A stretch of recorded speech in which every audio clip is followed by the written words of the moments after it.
We discussed only one of the basic things we can do with the electronic tube. We can use it to rectify. The second basic thing we can do with it is amplify.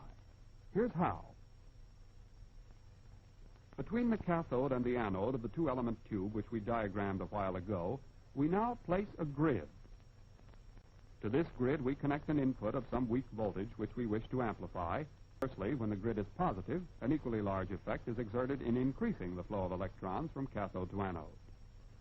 This amplifying property of the three-element electronic tube is put to work in innumerable ways. A third thing it can do is generate.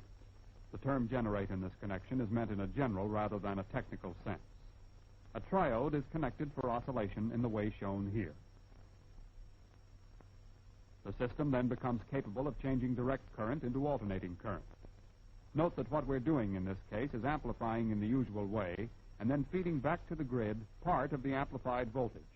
Continued repetition of this feedback results cumulatively in a strong alternating current. This electronic means of generating alternating current is important because it can produce very high frequencies up to millions of cycles, far beyond the range of ordinary rotating equipment.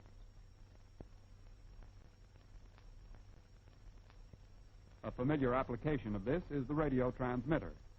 This scene reproduces an historic occasion, the first time a radio transmitter was used for large-scale public entertainment. This is station KDKA of the Westinghouse Electric and Manufacturing Company.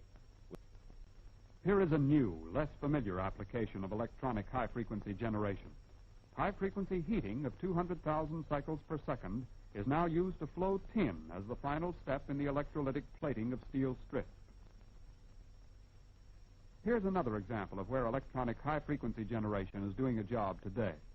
Dielectric bonding of plastic and plywood sections in a matter of minutes instead of days. Now for still another basic thing that the electronic tube can do. It can also serve as a bridge to transform light into electric current. Here's how.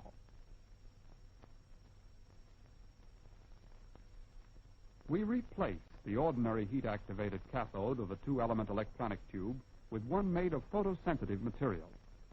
Light can now replace heat as the stimulator of electronic emission.